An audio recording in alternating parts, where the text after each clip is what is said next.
कल और आज मैं 2 दिन से दो बात पे ध्यान कर रहा था कि जब शुक्राणु के बाद मेरा शरीर बनना शुरू हुआ तो उस समय का अनुभव, और जब मृत्यु होगी उस समय जो मेरी स्मृतियां होगी वो बिखरेगी या शून्य में समाहित होगी, उस समय का अनुभव, ये दोनों अनुभव पे ध्यान कर रहा था। अपार आनंद, अपार आनंद का अनुभव हो रहा था। हर एक शुक्राणु का जो डेवलपमेंट है, अंडाणु का डेवलपमेंट, शुक्राणु से ऊष्मा प्रवाहित, और ये सारे शरीर का बनना इतना आनंदकारी था। वैसे ही मृत्यु के पश्चात स्मृतियों का बिखरना, फिर वापस से शून्य में समाहित होना, ये दोनों प्रक्रिया इतना आनंदकारी था, इतना आनंदकारी। मैं भाव विभोर हो गया था उस ध्यान की स्थिति में, बहुत ही अविस्मरणीय आनंद। तो आप सभी उस स्थिति पर पहुंचे और हर बात का जो इस ब्रह्मांड पे मौजूद है उसका पूर्णतः आनंद ले सकते हैं। ये कोई चमत्कार नहीं है, घटनाएं घट रही है पृथ्वी पर। किसी माँ के गर्भ में ये शिशु का निर्माण हो रहा है, उसका अनुभव आपको हो जाएगा। किसी की मृत्यु हो रही है तो उस दौरान क्या क्या घटना हो रही है वो आपको अनुभव हो जाएगा, यदि आप वर्तमान पर रहना जान जाओगे। कल्पना करना अलग चीज है, और कल्पना आदमी तब करेगा जब वो किसी मान्यता को पकड़ के रखेगा, तभी वो कल्पना करेगा। और जब वो वर्तमान में रहने का अभ्यस्त हो जाएगा तो सारी घटना ब्रह्मांड में मौजूद है। तारों का बनना, तारों का बिखरना, ये लगातार हो रहा है। जीवों का जन्म लेना, मृत्यु होना प्रति सेकंड हो रहा है। तो जैसे आप इस ब्रह्मांड की चेतना से जुड़ जाता है ये मस्तिष्क, आपको सारा अनुभूति, सारा ज्ञान हो जाता है। और यही तीसरे चरण का और चौथे चरण का परिणाम होता है। और चौथे चरण में फिर कोई भाव ही नहीं होता, स्थायित्व हो जाता है। फिर वो पूर्णतः वर्तमान पर ही रहता है, चाहे वो ध्यानस्थ हो, चाहे वो चल रहा हो, फिर रहा हो, वो पूर्णतः वर्तमान पर होता है। आत्मा का शरीर के साथ क्या संबंध है? आपका प्रश्न है आत्मा और शरीर का संबंध क्या है? शरीर परिणाम है आत्मा के गुण का, और आत्मा कुछ भी नहीं। जब कुछ नहीं से कुछ होने की अवस्था प्रारंभ होती है तो जो शून्य है वह उन चीजों को शून्यता की ओर बढ़ाने का कार्य शुरू करता है, जिसे हम कहते हैं चेतना, जिसे हम कहते हैं आत्मा का गुण। आत्मा वास्तव में कुछ है ही नहीं, कुछ भी नहीं है। और जो कुछ है नहीं और कुछ चीज घटित हो रही है, तो वापस से या तो फैलाव के द्वारा या उसको सिमटा कर उन चीजों को शून्यता की ओर जो कार्य किया जाता है उसे कहते हैं चेतना। शरीर जब एक अंडाणु होता है माँ के गर्भ में, और जब वो शुक्राणु उस अंडाणु के साथ जुड़ता है तो शुक्राणु में डीएनए होता है, एक पैटर्न होता है ऊष्मा के फैलाव का या ऊष्मा के बढ़ने का, जिसे आरएनए से डिकोड किया जाता है। आरएनए डिकोडिंग के जो क्रिया है वो आरएनए है, और वो शनय शनय उस डिकोडिंग, उस संगीत की लहरों के समान ऊष्मा के बढ़ाव को कम या ज्यादा करता है और उससे अंडाणु, उसका आकार तय होता है, अर्थात शरीर की रचना होती है। क्यों हो रही है शरीर की रचना? ऊष्मा के कम ज्यादा होने से। कोई चीज ऊष्मा बढ़ गई वहां पे तो वो चीजें फैल गई, वहां पे अंडाणु फैल गया, शरीर का आकार बन गया, किसी का हाथ का आकार बन गया, किसी का पैर का। इस प्रकार से डिकोडिंग होता।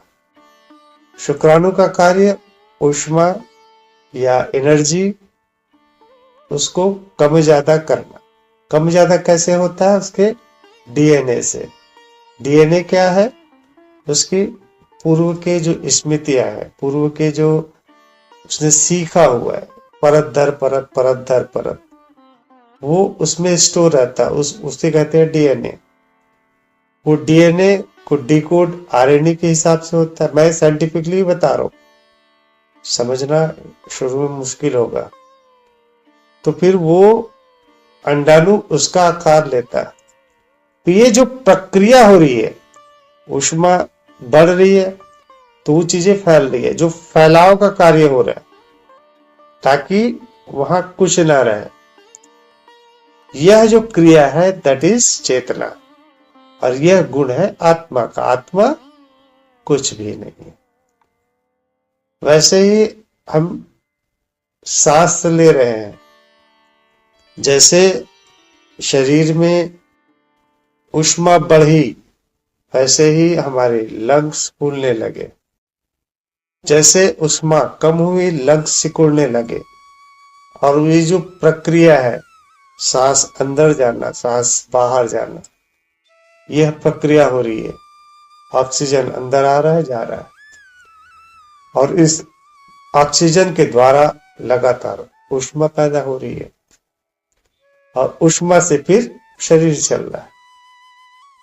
यह संबंध है शरीर और आत्मा का। आत्मा कुछ है ही नहीं, कुछ भी चीज नहीं है। यह केवल गुण प्रदर्शित करता है चेतना का। केवल गुण प्रदर्शन की बात है। जब कोई चीज कुछ है ही नहीं और जब वो चीजें, अगर वो कुछ चीजें वहां पे आ गई तो वो चीजें वापस से शून्य पर जाएगी। शून्य पर दो ही हिसाब से जाएगी। एनर्जी, ऊष्मा अगर आ गई तो उसे फैलाया जाएगा, वो स्वतः ही फैलेगा। वो जो ऊष्मा है स्वतः ही फैलेगी, क्योंकि वास्तव में वो कुछ है नहीं। तो जो फैलने की प्रक्रिया है, और जब ऊष्मा कुछ है ही नहीं, ऊष्मा लगातार कम होती जाएगी, वो चीजें सिकुड़ती जाएगी, सिमटती जाएगी। और यही जो क्रिया है यह गुण कहलाता है चेतना का। और हम ये सोच लेते हैं कि आत्मा एक अलग चीज है, शरीर एक अलग चीज है। और हम परिणाम देख रहे हैं कि व्यक्ति सांस ले रहा है, या व्यक्ति चल रहा है, फिर रहा है, खा रहा है, वो बोल रहा है, और हमें लगता है कि कोई अलग से एक शक्ति विराजमान है। हम इलेक्ट्रिक की बात करते हैं ना, बिजली की, जैसे कुमुद दीदी ने बताया, बल्ब और बिजली का। बिजली कुछ अलग से चीज है नहीं। जो तार होते हैं ना, तांबे के तार, उसमें जो तांबे के जो इलेक्ट्रॉन होते हैं उसको एक दिशा में प्रवाहित कर दिया जाता, प्रवाहित हो जाता है। और जो प्रवाहित होता है मैग्नेटिक प्रभाव के कारण, कहीं से बिजली तैयार होती है तो कैसे होता है? मैग्नेटिक फील्ड तैयार होता है। तो वो चीज क्या करता है, मैग्नेटिक फील्ड इतना हो जाता है कि वो जो तांबे के तार या लोहे की जो भी तार होता है उसके इलेक्ट्रॉन को एक दिशा की ओर मूवमेंट कर देता है। और जब वो एक दिशा पे लगातार मूवमेंट कर रही होती है, वहां से बल्ब जलने लगता है या एनर्जी डेवलप हो जाती है, गर्मी डेवलप हो जाती है। तो क्या होगा, इलेक्ट्रिक कुछ अलग से चीज नहीं है। वो गुण तांबे का ही जो गुण है, तांबे का ही जो इलेक्ट्रॉन है, वो एक दिशा में चल रहा है मैग्नेटिक फील्ड के कारण। अब वो वहां पे तांबे का तार ना हो, बिजली को खुला छोड़ दिया जाए, तो कहीं भी कुछ भी मूवमेंट होगा नहीं, क्योंकि यहाँ पे इलेक्ट्रॉन है नहीं एक लंबवत दिशा में, जिसे कि एक दिशा पे चलाया जा सके। वैसे ही आत्मा केवल प्रकट होती है या चेतना प्रकट होता है जब कुछ चीजों का निर्माण होता है, और जो कुछ चीजें का निर्माण हो गया तो उन चीजों को यदि ऊष्मा अधिक है तो फैलाया जाएगा, ऊष्मा गर्म कम से ज्यादा की ओर बढ़ रही है तो वो फैलाया जाएगा, और जब वो अधिक से कम की ओर आ रही है, ऊष्मा कम होती जा रही है, वो चीजें संकुचित होती जाएगी, सिकुड़ती जाएगी स्वतः ही। और यह जो गुण कहलाता है चेतना। आप आत्मा कहीं ढूंढने जाएंगे ना, कहीं ना मिलेगा। आप अलग से अग्नि जलाएंगे, अलग से आग जला रहे, ऊष्मा बढ़ रही है, आप वहां पे खड़े होके देखिए, आपको गर्मी का एहसास होना शुरू हो जाएगा। क्यों? ऊष्मा बढ़ रही है तो वो चीजें फैल रही है, और फैल रही है तो ऊष्मा आपको भी महसूस हो रही है, आपके शरीर को भी महसूस हो रही है। वहां पे आत्मा कहां से आ गई? तो ये जो पदार्थ है कुछ क्रिया कर रहा है, उसकी वजह से वो सिकुड़ रहा है या फैल रहा है। अब वो सिकुड़ रहा है, फैल रहा है, इसलिए वो फिर क्रिया भी कर रहा है लगातार। सिकुड़ना फैलने से वो क्रिया भी कर रहा है लगातार, और वो क्रिया फिर हो रही है, फिर वो सिकुड़ रहा है, फैल रहा है। और जिस समय एक क्रिया बंद हो जाएगी, दूसरी क्रिया स्वतः ही बंद हो जाएगी। जैसे व्यक्ति ऊष्मा उत्पन्न कर रहा है, सांस से चल रही है, फिर सिकुड़ रही है, चल रही सिकुड़ रही है। एक समय ऐसा आता है कि ऊष्मा का उत्पादन कम हो जाता है, सांसें धीमी हो जाती है। ऊष्मा का उत्पादन समाप्त हो जाता है, सांसें बंद हो जाती है। सिकुड़ने की प्रक्रिया हो रही है, उसके फूलने की प्रक्रिया समाप्त हो जाती है। वो जैसा है उसी अवस्था में हो जाएगा। फिर क्या होगा? तापमान लगातार घटने लगेगा, तापमान घटने लगेगा, फिर वो जो शरीर है स्वतः ही संकुचन की अवस्था में आ जाएगा, सिकुड़ने की अवस्था में आ जाएगा, कुछ नहीं होने की अवस्था में आना शुरू हो जाएगा। और उसको ऐसे भी रखेंगे, अगर उसको न जलाएंगे ना कुछ करेंगे तो ऐसे ही रखेंगे, तब भी वो चीजें समाप्त होंगी। समय लगेगा अधिक, और अधिक समय लगेगा तो बदबू भी आएगी, इसलिए उसको शव को जला दिया जाता है या दफना दिया जाता है। ये प्रक्रिया होती है पूरे जीव की या पूरे ब्रह्मांड की, यही स्थिति है। चाहे हम जीव की बात करें, पेड़ में और जो चलने वाले जीव है उसमें अंतर ही इतना होता है कि जो जीव होता है वो स्वतः ही ऊष्मा उत्पन्न करने का उसमें गुण होता है, खुद से ऊष्मा उत्पन्न कर पाता है। लेकिन पेड़ ऊष्मा स्वयं से उत्पन्न नहीं कर पाता, वो ऊष्मा लेता है धरती से। धरती के अंदर जो ऊष्मा होती है, उन ऊष्मा को ऊष्मा से उसके अंदर फैलाव और संकुचन होता है और पेड़ में वृद्धि होती है। वो धरती से लेता है, सूर्य से लेता है, वो स्टोर नहीं कर पाता। अंतर जीवों में और पेड़ों में यही होता है।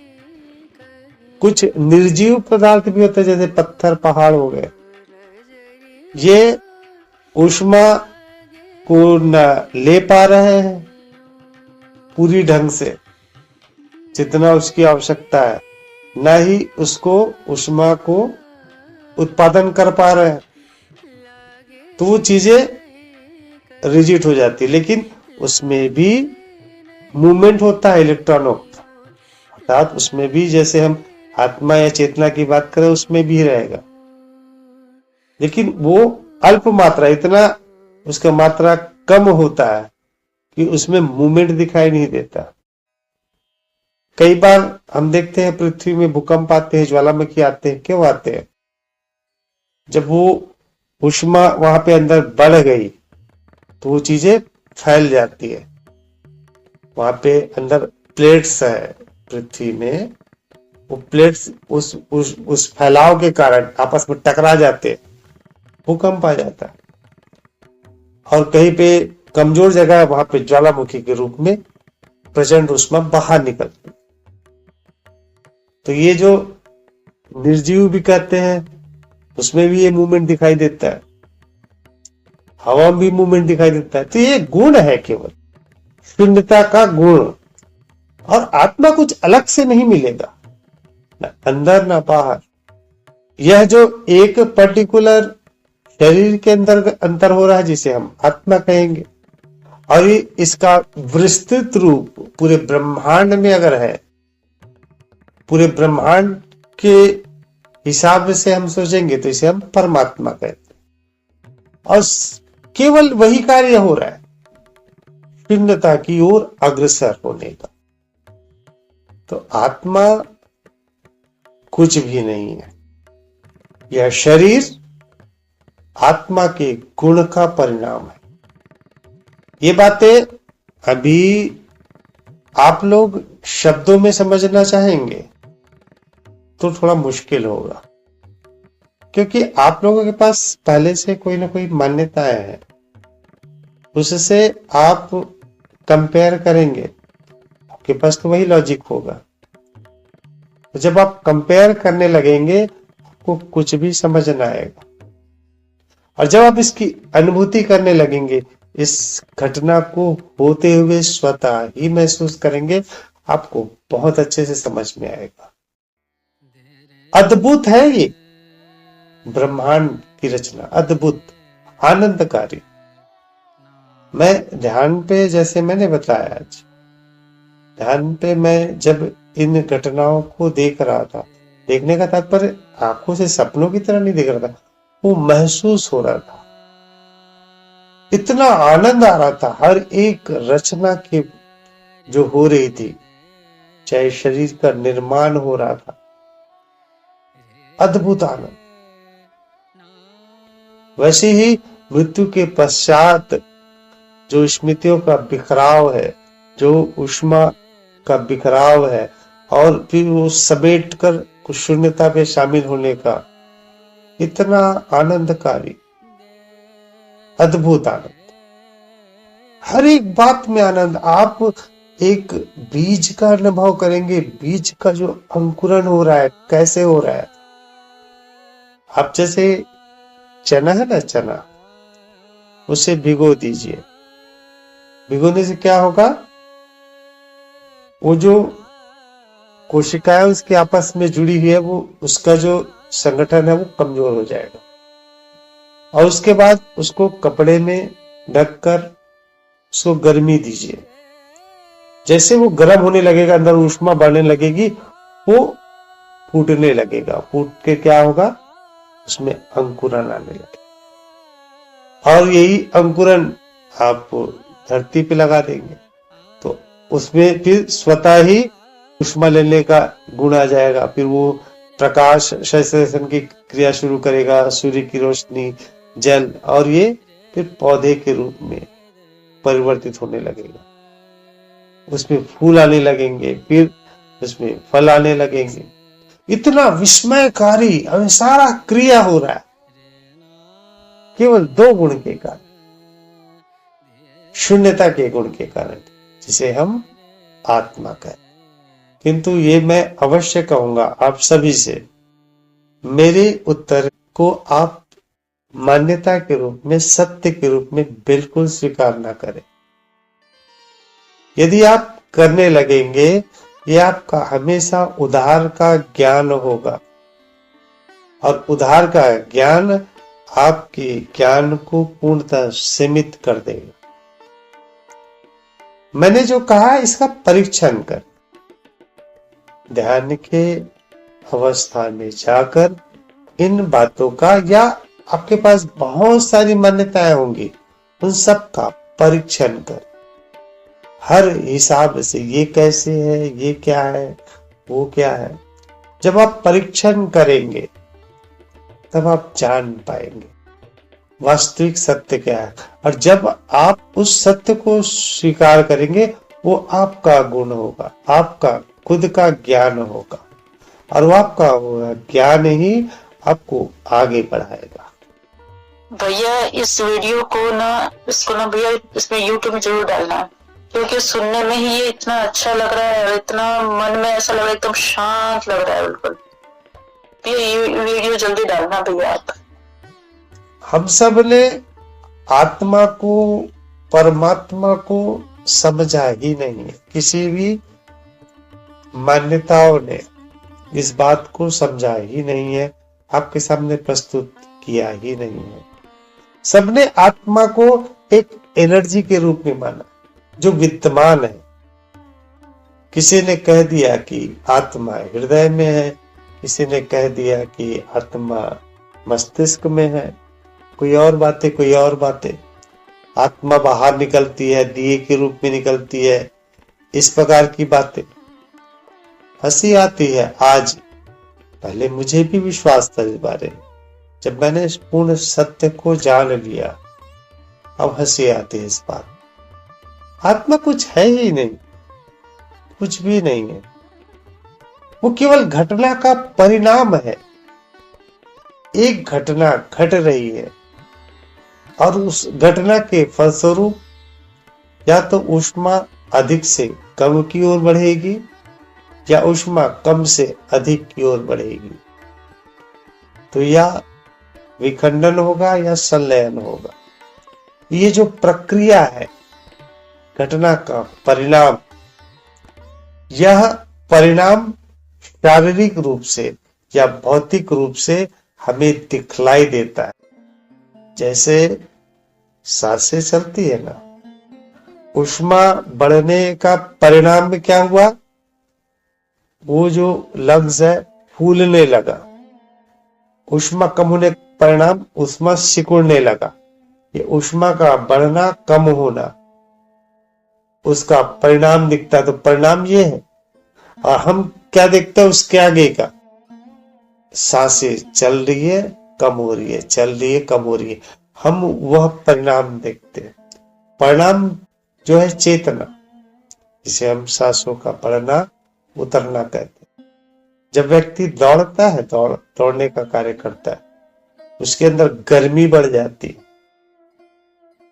उसके अंदर ऊष्मा अधिक बनने लगती है, और जो अधिक बनने का प्रक्रिया हो रहा है, तो वहां से वो चीजें लगातार फैल रही है, और उसका जो हम परिणाम देख रहे हैं, ये व्यक्ति दौड़ रहा है। तो परिणाम चेतना है, कम होना अधिक होना, और आत्मा कुछ नहीं है, ये अवस्था है।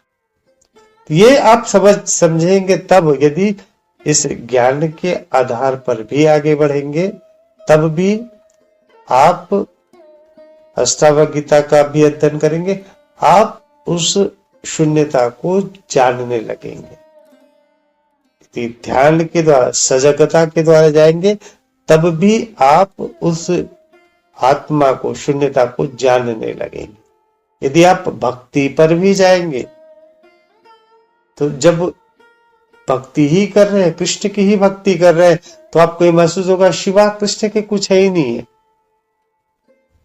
तो वो भी आप उस शून्यता तक ही पहुंचेंगे, तब करेंगे उस शून्यता तक ही पहुंचेंगे, कुछ नहीं होने के भाव तक पहुंचे। और जब ये स्थिति आपकी आ जाएगी, आप जीवन का हर एक पल का आनंद लेंगे। ये जीवन केवल आनंद के लिए है, केवल आनंद के लिए, हर पल का आनंद लेने के लिए। कोई भी पल आप चूकिए मत। आपको जो अच्छा लगता है, जो उचित लगता है, सब करिए। मन में ऐसा कुछ भी रिग्रेट रखने का मत सोचिए कि ये मैंने क्यों नहीं किया। छोटी छोटी चीजों से ही खुशियां मिलेगी। आप कभी भी कल्पना नहीं करोगे मैं मंगल ग्रह पे जाना चाहती हूँ। आपकी छोटी छोटी चीजें क्या होगी, बोले आज हम पनीर खा लेते हैं तो अच्छा, आज घूमने चले जाते हैं, या आज हम डांस करते हैं, आज हम गाना गाएंगे, आज हम बच्चों से खेलेंगे। जो इच्छा लगता है, कोई व्यक्ति दिख रहा है आपको सामने में, आपको लगता है कि मुझे बात करनी है, बिल्कुल बात करिए। अब भाई साहब कहाँ जा रहे हो आप? हम सोचते रहते हैं, बैठे हैं, उससे बात करें क्या, उससे बात करें क्या, लेकिन क्या सोचेगा वो आदमी, अच्छा नहीं लगेगा, लोग क्या कहेंगे, नहीं करते बात। ये लोग क्या कहेंगे आधा तो यही रोक देता है। लोग कुछ लोग ही नहीं है कहने वाले। आप जियो चाहे मरो, किसी को कोई परवाह नहीं है, सही बता रहा हूं। आपका ये मनोवैज्ञानिक रूप से दबाव है, लोग क्या कहेंगे, किसी के पास कोई टाइम नहीं है। सब आदमी उसी में व्यस्त है कि लोग क्या कहेंगे, उसी चक्कर में अपनी खुशियां बर्बाद कर दे, छोटी छोटी खुशियां। ये जो आप सत्य को जानने लगेंगे, वास्तविकता जानने लगेंगे, कुछ नहीं होने का एहसास जब आने लगेगा, तो आप जीवन से केवल खुशियां चाहेंगे, केवल आनंद चाहेंगे, हर पल का आनंद। दुख में भी आनंद आएगा। आनंद का तात्पर्य खिलखिलाकर हंसना नहीं, आनंद का तात्पर्य है हर एक पल को जीना। आपके सामने कुछ दुखद घटना हो गई है, आप उस पल को पूर्ण रूप से जी रहे। लोग आए हैं मिलने, आपके पास आए हैं, ये आया है, वो आया है, सबको देख रहे हैं, तटस्थ है। तो ऐसा कुछ भी जीवन में नहीं है जो आपको आनंदित नहीं करेगा। हर घटना प्रति पल आपको आनंदित करेगा। जो घटना इस पल में आपके साथ हो रही है, ये दोबारा कभी होने वाली नहीं है, कभी भी नहीं होगा। तो इस पल का आप आनंद ले सकोगे। अध्यात्म यही देता है। जब आप पूर्ण सत्य को जान जाते हो, तो आप केवल और केवल आनंद लेते हो, जीवन का हर पल का आनंद।